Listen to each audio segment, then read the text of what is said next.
Welcome to Shovelware Diggers. Our dig team is currently excavating the Softkey Shareware 2000 Hit Games 2CD collection. You can find a link in the video description listing the entire directory structure of this archive. Here's what our diggers have for week 220. For more information on how to join the dig team, simply follow the Patreon link in the video description. Now, without further ado, let's get to it. First up, Paul Scheer has dug up WINGAMES /GG/Lunar B-Ball. I don't know why, but for some reason, this is making me think that it's going to be like Lunar Basketball or something like that. Or baseball. Lunar something. Where is it? Lunar B-Ball. We got a lot of wave files. We've also got buzzers, basket, an earth, bouncing. Maybe this is going to be like Lunar Basketball or something. Well, let's see. We got a readme. Lunar B-Ball. Simulation of a basketball court that can be moved from Earth to the Moon to Jupiter into orbit. Oh, I actually had that correct. What are the odds? Written in Visual Basic 3. As such, it requires VB Run 300. Do we have that? Oh, it doesn't include VB Run 300. Now, granted, that's a pretty common one, so I'm pretty sure I have that in the Windows sys already, but I have a slick install program that takes care of everything having to do with the installation, but for file exchanges across BBS takes up too much room. So to install... Okay, so there is actually an installer that he has that I'm guessing probably would have been offered in some places, but not every place, but... Yeah, the installation directions here don't seem anything out of the ordinary. It should run fine from the folder. And apparently the person who made this is a Steve Neely. Do we have any other... Got an edumessage.txt? Okay, it looks like it's just a bunch of quotes that can show up in the game, I'm guessing. Yeah, I wasn't seeing any... Okay, we got a speaker.txt, because apparently there's an included PC speaker driver thing, maybe? And then this thing here, which is some kind of, oh, it's the license agreement for the speaker driver he's using for the PC speaker. But yeah, I wasn't seeing any registration details or anything here in the README, so let's just run it. Lunar B-Ball version 1.0. True simulation of okay. So apparently it does some kind of weird calibration thing. Okay, the game is definitely, looking odd. So, we're in Paris, and we have a basketball net. It's like nearly the size of the Eiffel Tower.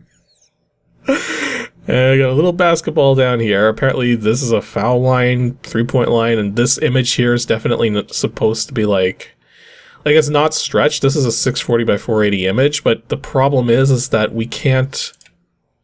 Oh, we can. What? Oh, but I can't, oh jeez. So... That was interesting. So the game doesn't have a maximize or restore button, but it did allow me to Oh, but now everything's screwed up with the positions of everything. We'll just relaunch it. Okay, so it's gonna look strange the whole time we're playing it. But yeah, I didn't disable the ability to double-click the title bar. There's no control box though. Anyways, about with Shareware, and apparently it's $10. So, also we got a quote, a person teamed with a computer is not necessarily limited by time or space, only by imagination. Wonder who said that. Who would create something like this anyway? Okay, so we got a how to play section, we got an options section, which apparently we can play on the moon, which gives us a really badly aliased picture. Okay, like, this is supposed to be a 640 by 480 picture, but this has been, like, severely aliased. Like, this kind of aliasing wouldn't happen unless the picture was smaller and being stretched to 640 by 480, which, you know, is not impossible. This is the moon one, right? So if we actually load up moon.bitmap here... Oh, wow. Someone did a really bad job of resizing this, because even the actual bitmap file has aliasing artifacts in it. Oh boy. Okay, and apparently we can also play on Jupiter, which I'm pretty sure this is not how Jupiter normally looks. It's basically like a modified set of clouds with red lightning and lava field. No.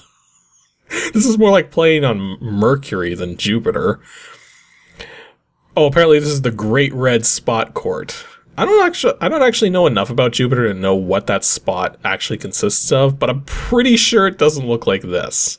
And then play in orbit around Earth.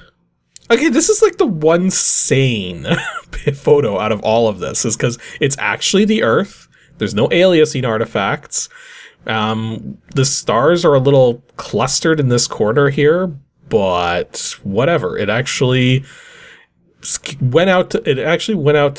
out to be what it intended to be, as opposed to playing in front of the Eiffel Tower with a basketball net that's like as big as a building. And I also turned the sound on. Apparently you can put a ceiling on the court, although that doesn't show visually. And there's also a boss key.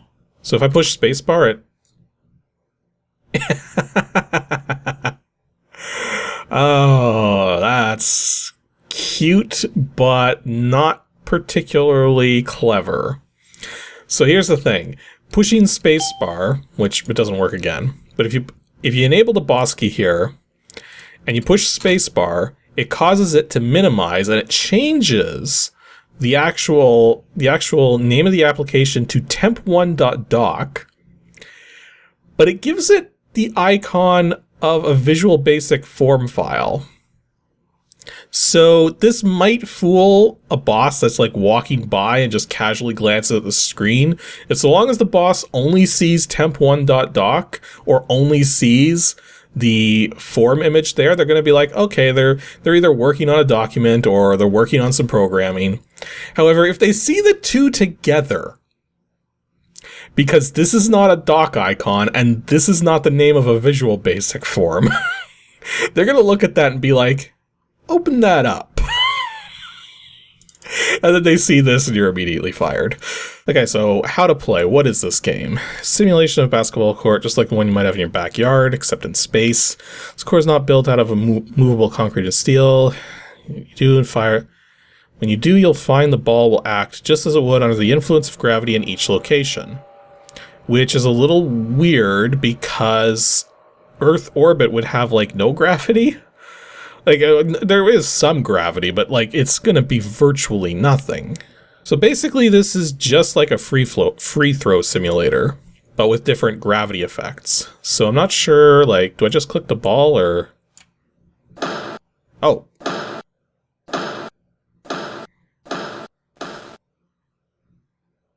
Okay then. So I actually have to throw it? Oh. That's actually kind of clever. So you have to click the ball to grab it. And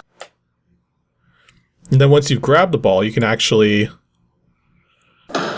It actually measures your mouse movement to figure out how you're tossing it. I gotta say, I don't really usually see that kind of stuff in a Windows 3.1 program. So if I just let go, yeah, it just drops. But if I were to say... Oh, it's hard to click on it because the mouse keeps disappearing. Okay, there we go. But if I, like, tossed it down, yeah, it gives it some velocity. Wait, what? The ball was just bouncing around and suddenly this popped up. Body mass varies as the cube of dimension. Bone strength, however, as the square of bone cross-section. So what? This is why a large animal like an elephant needs it. Why would you just pop up a random educational fact that, like... I mean, I guess that's what these educational messages are, but I already don't like them. And how do I actually get rid? Do I have to click on the ball to...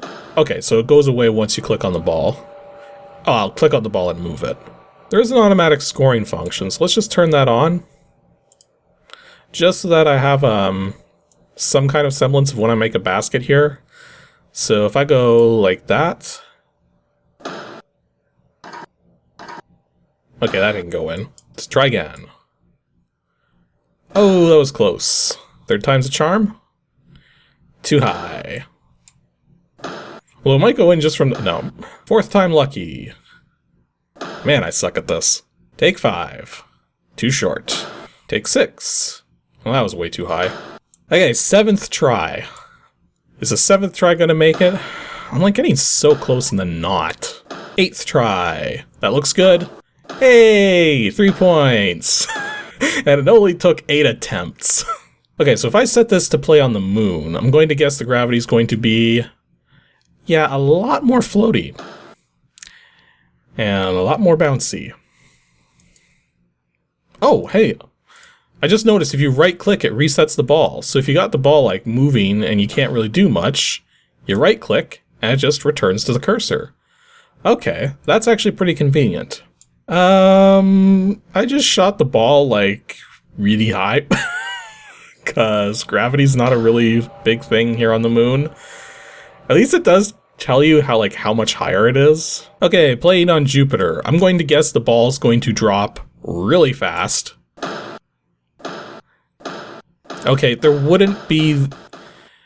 I know the game's trying to get all into physics and everything. I'm pretty sure because of the strength of the gravity on Jupiter, the ball wouldn't bounce that high. Still, can we make a basket?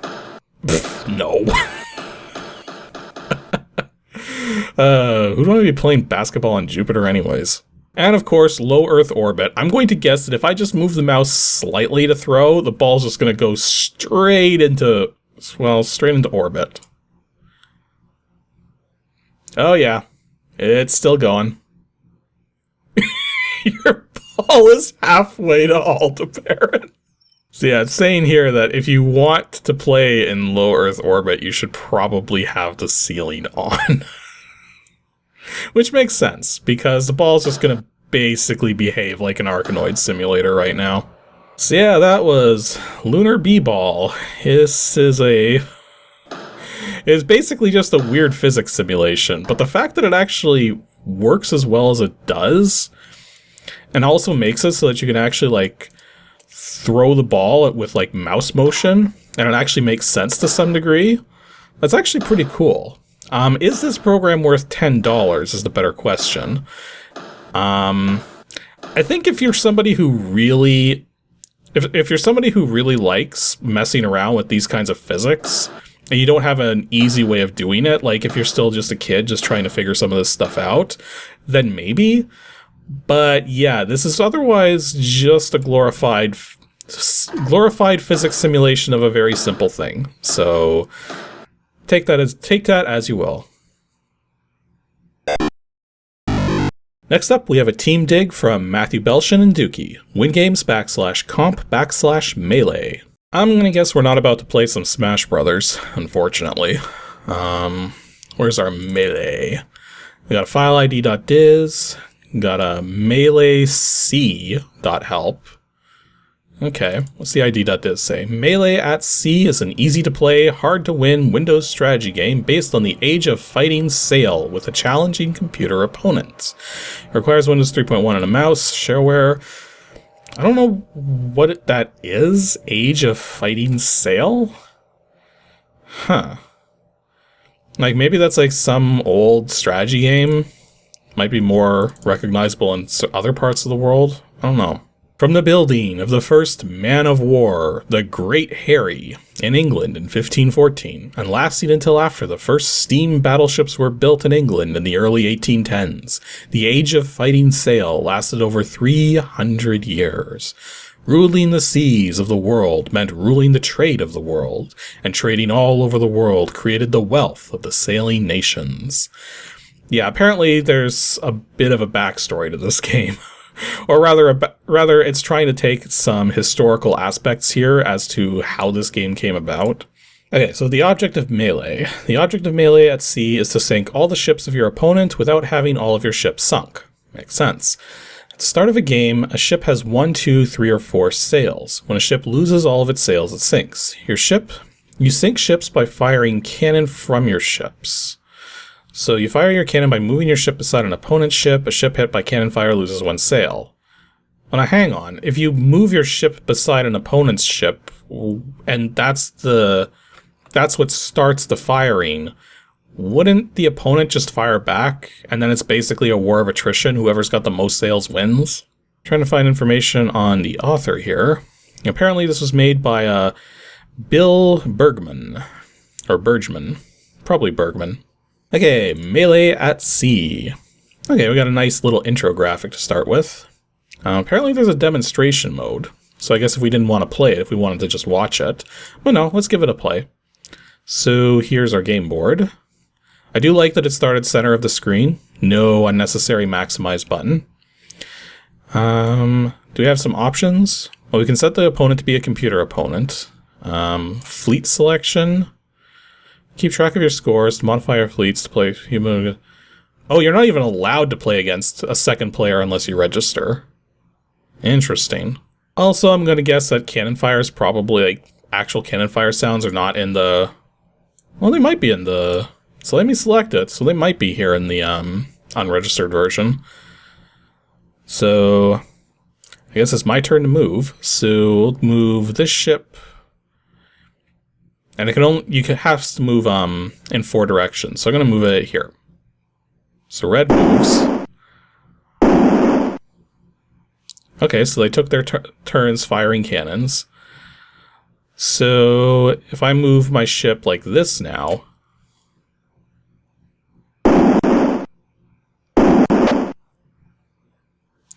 Okay, it looks like there's only 1 sail left there. So if I go like that. Interesting. Okay, I'm starting to see some of the potential strategy here. Because if you move up alongside a ship, like side to side, they will fire their cannons at each other. But if you move up alongside its front or its back, it can't fire back. Okay.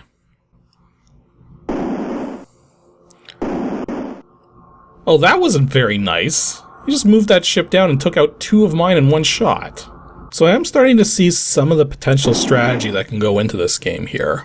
But one thing I'm definitely noticing is that by having everybody start at like the top and the bottom, it almost seems to predetermine some of what's possible.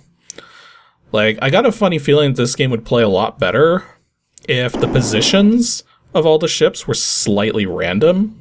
And plus, here's another situation that's kind of coming up too, is that you have to move before you can fire your cannons. So in this situation here, you've got all these ships at the bottom here, and none of them can really do much of anything. So yeah, the computer player is definitely playing better than me. But yeah, this almost feels like a different kind of like chess or checkers type of game. But I still think it'd probably be more interesting if the positions were not just lined up around the top and bottom. But what do I know? So that was Melee at Sea. Kind of an interesting take on a strategy type of game. But I guess whether or not this is worth $15 or not to someone really depends on if they want kind of an alternative to your typical chess or checkers strategy game. In which case, yeah, this one seems to play okay. Like, it's definitely easy to move the pieces around. It's easy to understand what you're doing. Like, there doesn't seem to be much wrong with this one. And our last take for today from Benjamin is WINGAMES /strategy /Pennzate. I ate your pens. Well, of course, that's kind of the wrong order. Like, you would think that would be 8 pens, not Pennzate, but I don't know. So we got a file id.diz, got penzate.help, readme.txt. What's the diz file say? Simple strategy game for Windows. That tells us literally nothing. Okay, what's the readme say? Okay, Pennzate is a simple strategy game for Windows to install, yada yada. Mouse-only game. If there's someone out there that wants to use the keyboard, let me know and I'll put keyboard control into it. Okay, that's still virtually nothing to go on. What's the help file say? Well, at least we finally have a name for the person who made this. Torstein Hansen? I get that right? Torstein Hansen? So it says here, very simple strategy game. It's brought to you as Shareware. It still isn't telling me what the gameplay is. And apparently the registration fee is whatever you find appropriate, though he's suggesting anywhere between $1 and $10. Apparently this author's in Norway as well, so I don't think we've seen I'm not sure if we've seen any Norwegian stuff on here yet or not. But anyways, how to play, finally. The object of the game is to maneuver a circular playing piece from the baseline to the top of the game board without being run into by any of the obstacles running around. Start by clicking on one of the empty squares at the bottom of the screen. To move a circle, just click on an adjacent square. No diagonal moves are allowed. Okay, so basically this is just like a move your pieces up to the top to win sort of thing.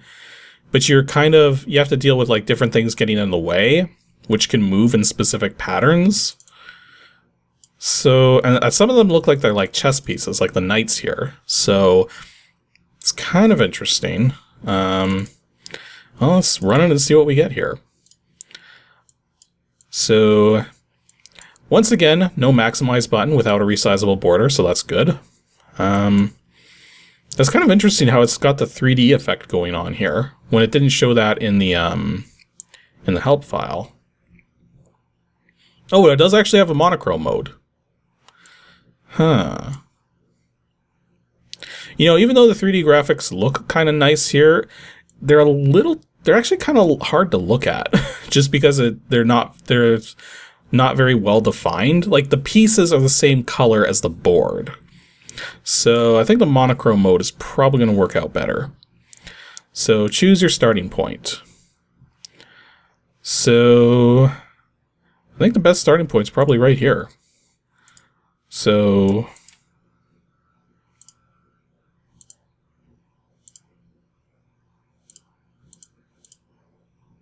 yep, that's literally all you do is you put a piece down and then hope that the pieces that are in motion don't come anywhere near you. So like, I mean, you see this section here. So there's a down arrow here.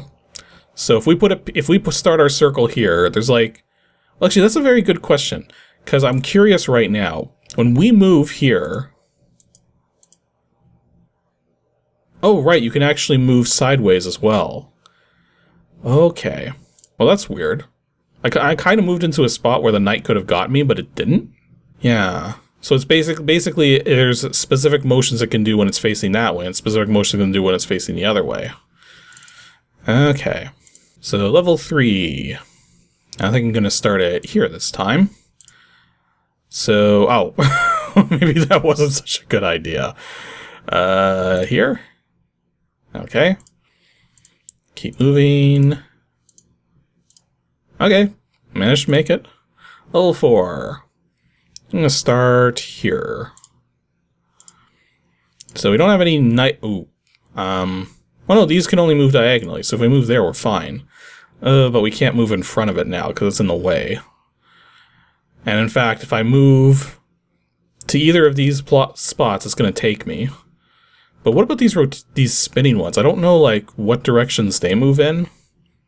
Or more specifically, I wasn't paying that close attention. And I also have to keep in mind that the edge of the board counts for these opponent pieces to move, but I can't move across the edge of the board. So I'm surrounded by things. Okay, I'm not surviving this. I have 2 directions I can move in, and regardless... Oh no, wait, why did it move down that way instead of up towards me? Yeah, the obstacles like the knights, arrows, etc. will move once for each move you do, and in relation to the move you have... in relation to the move you've done. Okay, so when I move up, these are the motions that the pieces take. When I move down, these are the motions the pieces take. I get it.